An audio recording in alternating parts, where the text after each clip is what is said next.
welcome back to Mogsymakes. Today I'm sat at the organised chaos that is my painting cupboard with a box of the 10mm Classic Fantasy Orcs by Wargames Atlantic. These little guys have been on my radar for quite a while, so when they came in at North Star last month, I was quick to pop down and buy myself a box. I'm going to be using mine for Midgard heroic battles. Midgard can adjust to any size unit, though an 80mm frontage is pretty standard for smaller scale figures, so that's what I've gone for here with a 40mm depth. There's no casualty removal needed for Midgard, so I've based them in a diorama style with a dice cell to hold a micro dice to record stamina damage. Bases supplied in the box are 40 by 20mm rectangles, which conveniently are exactly what's needed for the War Master players out there, of whom there are many, and will of course also work for Wargames Atlantic's Classic Fantasy Battles rules set that I understand is being written at the moment.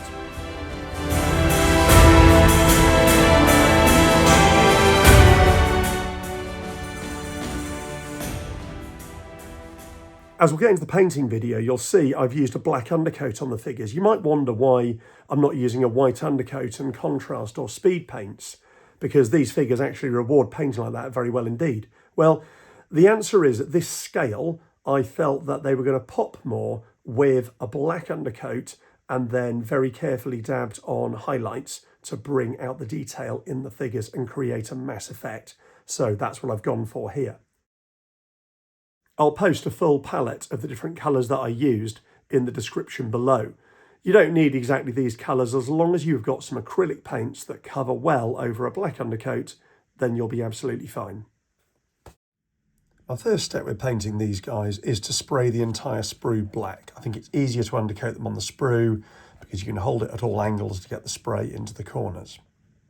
So using a pair of side cutters, I'm just going to clip around the figures using the straight edge of the cutters, so getting underneath the base and just being extra careful where there's any points or fine detail. I'll tidy that one up in a moment with a scalpel.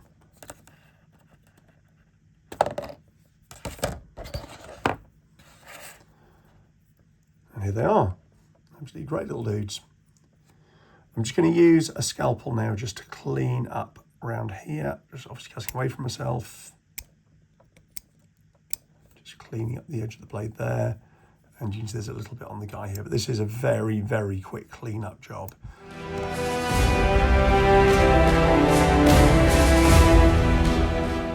So first up are the flesh tones. So I'm just using a number 1 brush here, and I'm just going to move along the line of orcs, dotting in the areas of flesh. Now, I'm being quite impressionistic here, really. I'm just putting little blobs of colour on because I'm not too fussed about doing shading or highlighting here. The darkness of the black undercoat will provide the shading for me. And on the face, you can probably see I'm just leaving a few black spaces in the areas of eye sockets and mouths, which will be visible later on and very, very useful when I'm doing fangs. So again, here on the chest, I'm just putting on some blobs just to suggest a bit of muscle, a bit of a gym physique for these orcs, obviously, and just going along the line, doing that.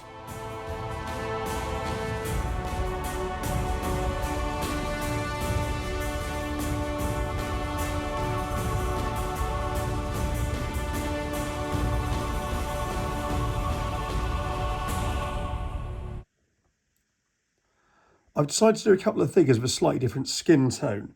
What I've been using so far is the Foundry Dark African Flesh light colour, but Miniature Paints Earth Brown is a really nice contrast against these. So we pop a little bit on this guy, you'll be able to see it's a slightly lighter khaki colour. And this isn't essential, but I do this for a few orcs in every row because it just gives them a little bit of difference. Little bit of contrast with the other guys in the line. You can go much lighter than that as well if you want to put in a real range of tones. Just while I'm working, I've spotted another reason, of course, why I want to use a black undercoat, because the figures in strips have got some little join areas between them to facilitate moulding. So there's a little black gap in between these two orcs here, for example. If you're using a black undercoat, you just paint around it and it just appears as shadow.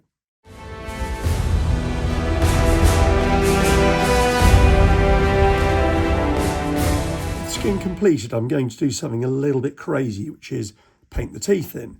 So when we were painting the faces, I did try to leave a little bit of black around where the mouths are, and that's to pop this in. Now, it's not essential, but if you just get a fine brush and dot in a little bit of white, roughly about where the fangs would be, it's amazing what an impression it creates and how much it makes the figures pop. This reminds me a little bit of the look of Ralph Baksh's orcs in the 1970s animated Lord of the Rings film, which I rather like. And at this scale, it works really, really well. Right, with the things done on the orcs, I'm now going to touch in the armour and the weapons. So I'm doing this basically with a coat of Army Painter gunmetal, but I'm not going to paint the whole thing. So I'm just putting a line kind of to highlight the top edge of things like helmets and shields. With the armour, I don't want to paint the whole thing. I just want to pick out the main bits of detail. So painting the double-handed axes here, I'm just really trying to pick out the edges.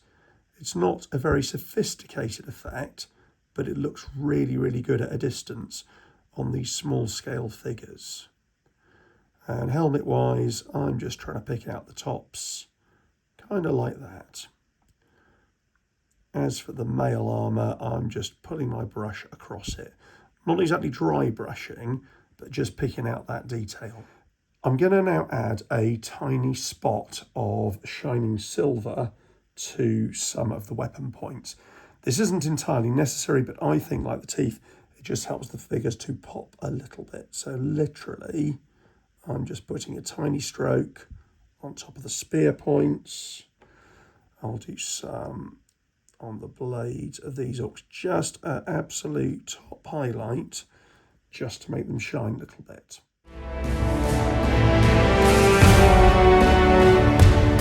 On some clothing. To paint my basic units, I've used 4 different colours, and the moulding on the back of these figures is brilliant to help you with this. So standard bearer here, I'm going to use some of the Army Painter Fanatic Basilisk Red, and I'm not going to bother with any highlighting or shading. Literally all I'm doing here, you can see, is painting it, leaving lines along there. I don't want the orcs looking too uniform, so I'm going to go over and paint another figure in another row with a similar colour. When I've done it, I'll flip him round. There's not a lot of clothing available, visible on the front of the figures here, but there you can see I'm doing a spot there just to add a bit of variety to the row. Light browns and off-whites are good for this job as well. And these kilts on the, I think they're kilts or skirts on the orcs, are really nicely moulded here. So I'm again just going to paint over the high areas and leave the dark area as shade. It's very crude, but at a distance, it's a very, very effective technique. So I'm going to use a little bit of dark brown here. This is a Foundry colour 6A, the Dusty Flech, the shade colour. It's great for this, just brings a little bit of life to the garment without making it loud. My final colour here is a very, very dark brown. This is Umber by Miniatures Paints. I really like this. It's going to be good for the flag as well, so I'll add a bit of that onto the banner before we add any insignia onto it. We're getting close to being done now on the basic orcs, but there's just a few more things to do. Now, with the armour, you can see lots of them have got these really wide belts. In some cases, I paint that in as armour, but in other cases, there's a few straps and belts going across, so I'm just going to touch those in. This is Miniature Paints Chestnut Brown. I love this colour for leather. And again, with these small scale figures, it really makes the belts just pop out a little bit.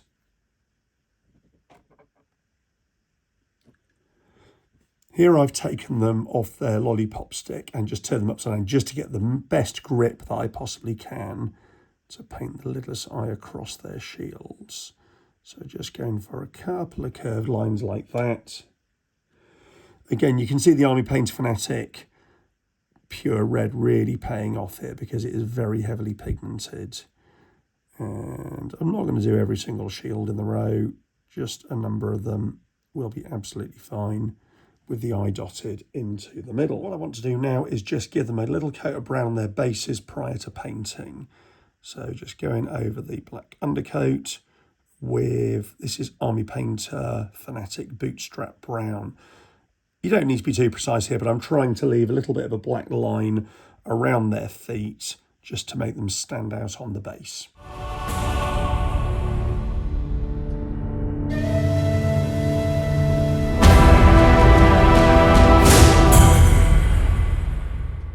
Here are the bases that you get in the Wargames Atlantic kit. So you get a 20 by 40 base with holes in it that you can glue 3mm magnets into.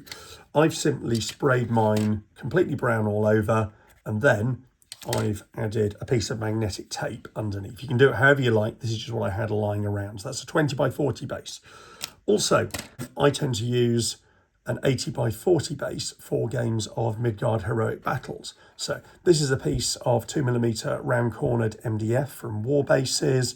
And what I've done to get this ready for the basing, I've glued on a little dice cell to put in a 7mm micro dice to record the hits on the unit. I've sprayed it dark brown, but as you can see also, I have added 6 magnets into the base. These are just 2mm diameter magnets just bought off eBay. Just drilled little holes for them, glued them in, but that means I've got a basing unit that is ready to go. Here I've laid out my 80 by 40mm base ready to go. I really like these bigger base arrangements because you can organise them as a bit of a unit. I've got the command group out here, some archers getting ready to fire over here, and kind of ranks breaking up towards the back because they're orcs, obviously. Anyway, what I've done, they're all ready to go. I'm just going to individually paint a bit of PVA glue around the edge of each base and then super glue them down. So very simply with an old paintbrush, I'm just painting some PVA glue around the edge of the base. I'm not going to use it to stick the figures down with because it will take too long to dry for what I'm planning to do. So then I just give them a little blob of super glue and can tuck them into position there, and then repeat that with the whole standard troops. Now that's done, I've stuck all the figures down, and hopefully you can see in between the ranks, you can see little blobs of PVA, so that'll pick up the basing material when I base them. All I need to do now is just paint the rest of the base with PVA glue, trying to avoid the edges, putting a reasonable coating on, and then I'll be on to flocking. So I've now covered the whole base in PVA glue, just leaving the edges, and now I'm just going to dunk the whole thing into my tub of Javis Dark Brown scatter material. And there you can see we've got our basic coat. I need to leave that to dry, but that's very effectively blended in all the bases. And because I put the PVA glue in between the ranks of the figures, the basing is all over the base. Now the glue's dried, you can see we've got a really nice brown layer all over the base. Now, we have got a few ridges visible from the figure bases. You could cover this up by adding filler or something like that, but I'm going to simply try and hide it with some of the static grass I'm going to put on. So I'm going to put on some blobs of PVA glue. Going quite light with this because I don't want a really, really grassy texture on my orc bases.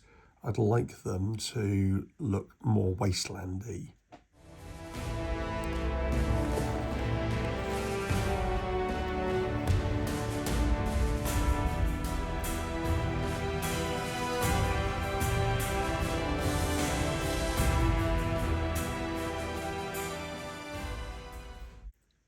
Now you can see already that the little patches of green static grass have started to hide the edges. I'm also going to add some rock piles now. Again, more blobs of PVA glue, and then I'm going to dunk them in some little rocks.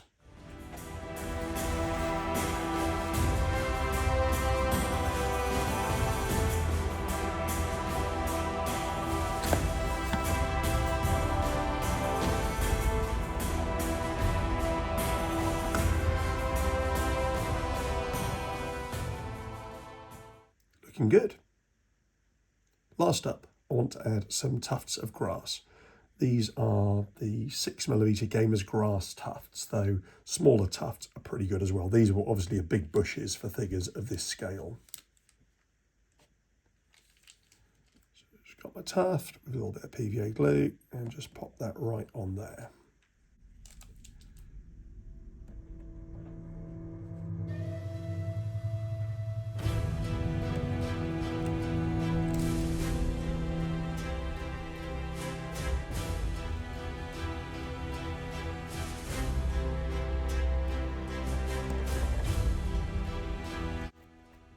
There we go. Pretty pleased with that. Nice bit of contrast with the figures, and it looks like they're coming from some kind of rocky wasteland. Maybe Mordor, who knows?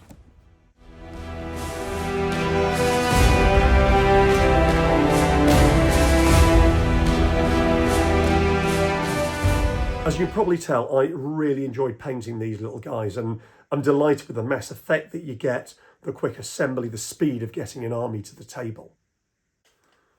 While Pendraken, Callistra and other established companies are already doing a brilliant job with wide ranges of 10 or 12mm metal miniatures, I think these releases are really going to pull people in to playing in this scale. So why do I think that? Well, firstly, they're a plastic kit in a box, meaning that they're going to be able to find their way into hobby stores in a big way. They're going to be very accessible.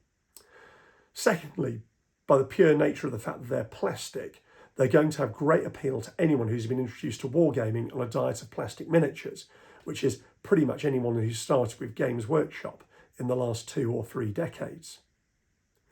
Thirdly, 10mm miniatures are an obvious way to play big battles in small spaces and on a budget, which are, for me, really, really important factors in the current environment for so many gamers. So, full marks to Wargames Atlantic. These are brilliant models, and I'll be very excited to see the next releases. Mogsymakes is still at a really early stage in terms of making videos, so if you'd like to encourage me to do more videos like this, please do like, please do share the video, and please do subscribe to my channel. Thanks for watching. Hope to see you again soon.